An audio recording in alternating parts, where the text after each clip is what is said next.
Imagine the scene. A crime, a violent intrusion into the tranquility of someone's life. The police arrive, sirens wailing, a kaleidoscope of flashing lights painting the night. They secure the scene, meticulously photographing, collecting, documenting. And at the center of it all, the forensic lab, the silent witness, the keeper of secrets. It's where the invisible becomes visible, where the mundane becomes crucial, where the truth, they hope, will be revealed. But what if that sacred space, that haven of evidence, is not as impenetrable as we believe? What if the very foundation of our justice system is built upon a potentially crumbling facade? The individuals in this unfolding drama aren't named in a typical sense. There are no specific victims or perpetrators. Instead, the key players are the unseen figures, the outsiders. They could be anyone, a disgruntled former employee with a vendetta, perhaps someone who once walked the hallowed halls of that very lab, intimately familiar with its routines and its vulnerabilities. A corrupt cop looking to plant evidence, someone who understands the inner workings of law enforcement and how to exploit them, or a sophisticated criminal mastermind with the knowledge and means to manipulate the system from the shadows, a puppet master pulling strings from afar. These are the ghosts in the machine, the silent threats to the integrity of forensic science. Their motivations could range from a desperate need for financial gain, perhaps to secure a payout for framing an innocent, to the sheer, unadulterated thrill of subverting the law and watch the gears of justice grind to a halt. They represent the potential for corruption, the inherent human element that can undermine the most sophisticated processes, turning a beacon of truth into a conduit for deceit. Now, consider the timeline. It begins not with a single, dramatic crime, but with the insidious accumulation of potential incidents, the slow erosion of trust that can creep into a system like a creeping vine. Day after day, evidence is processed, analyzed, and stored. Samples of DNA, fingerprints lifted from the scene of a brutal assault, microscopic fibers shed from the clothing of a suspect, traces of chemicals found at the scene of an arson. All gathered, cataloged, and meticulously prepared for presentation in court. This intricate process relies on a series of interlocking procedures: securing the crime scene with the utmost care, collecting the evidence without contamination, transporting it to the lab under strict security, analyzing the results with precision, and interpreting the findings with impartiality. Each step represents an opportunity for compromise, a potential weak link in the chain of justice. Imagine the scene outside a dimly lit warehouse where a drug bust has just occurred. The air is thick with the smell of damp concrete and the lingering scent of illicit substances. Police tape flutters in the cold night breeze as officers carefully collect vials and bags of suspicious white powder, each item a potential key to unlocking a criminal enterprise. The drive to the forensic lab, a sterile, fluorescent-lit building humming with the quiet efficiency of scientific discovery, is a journey fraught with unspoken anxieties. The lab itself, often a fortress of reinforced doors and sophisticated surveillance, is meant to be a sanctuary.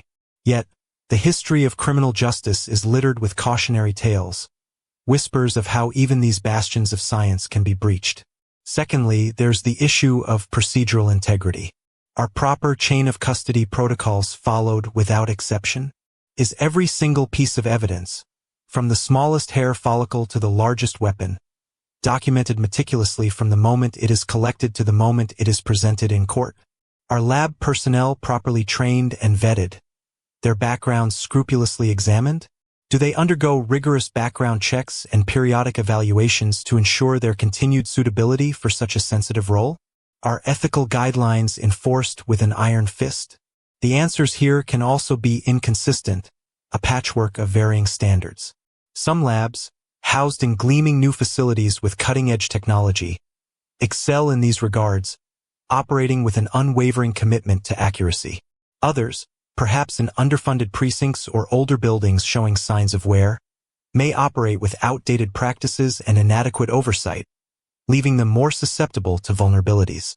The pressure on these individuals is immense, the weight of potentially deciding someone's fate resting squarely on their shoulders.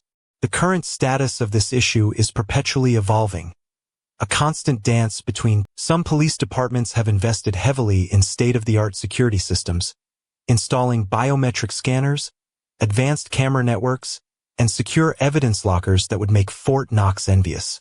Others are struggling with limited resources and outdated infrastructure, their security measures as rudimentary as a simple key lock on a filing cabinet. The implications for our legal system are profound.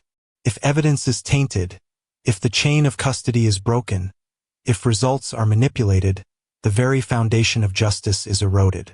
Innocent people could be wrongly convicted, their lives shattered by false accusations, and guilty people could walk free, their crimes unpunished, leaving a trail of devastation in their wake. The very notion of a fair trial hinges on the reliability of the evidence presented, and when that reliability is called into question, the entire edifice of our legal system begins to shake. Consider the case of an innocent man, falsely accused of a heinous crime, wrongly convicted based on flawed forensic testimony.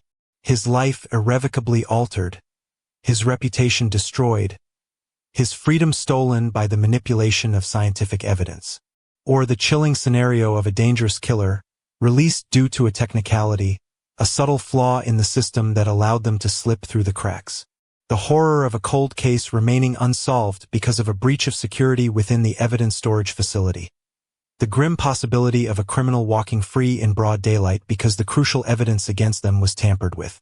These are not hypothetical scenarios, conjured from the depths of imagination. They are the tangible shadows cast by the insidious question of outsider access to forensic facilities. These are the devastating human costs of compromising the sanctity of the forensic lab, the silent screams of those whose lives have been irrevocably damaged by the betrayal of trust. The question of outsider access is not merely an academic debate confined to law enforcement circles. It is a resounding call to action. It demands greater accountability from law enforcement agencies, a willingness to confront their vulnerabilities head-on. It requires increased investment in robust security measures and comprehensive oversight, ensuring that every precaution is taken to safeguard the integrity of evidence.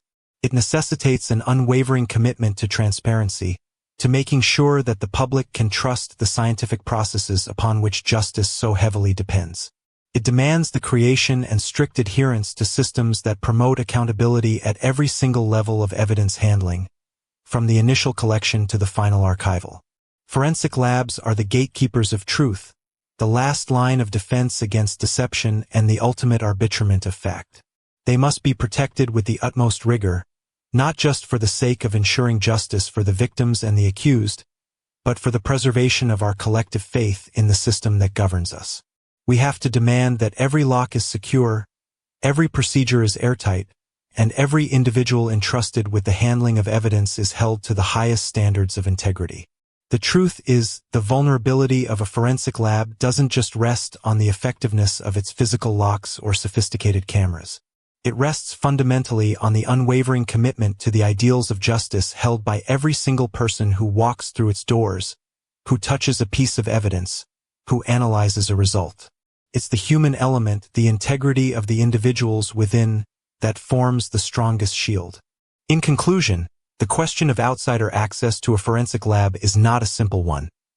It's a deeply complex, multi-layered inquiry that delves into the fundamental principles of evidence handling, the efficacy of security protocols, and the crucial importance of public trust. While there may be no single, clear-cut answer that applies universally to every department and every facility, the consistent need to question and critically evaluate the integrity of evidence is the true, enduring lesson. It's a constant, stark reminder of the human element, of the ever-present potential for corruption and compromise that can infiltrate even the most secure environments. It calls us, compels us, to look beneath the surface, to examine the subtle vulnerabilities that could, if left unchecked, erode our faith in the pursuit of justice. Because in the often gritty world of true crime, even the most seemingly secure of facilities can be vulnerable to a determined adversary. The persistent question of outsider access is a constant reminder that we must remain vigilant, that we must never take our trust for granted. It's a question that forces us to confront our own deepest fears and insecurities, prompting us to demand accountability, transparency, and an unwavering, unshakable. This story is not just about a lab. It's about the very essence of a world where the pursuit of truth is paramount, and where the integrity of that pursuit can be threatened by forces unseen. The answer to the question of access remains open, a constant challenge, a perpetual striving to maintain the unblemished integrity of our pursuit of justice.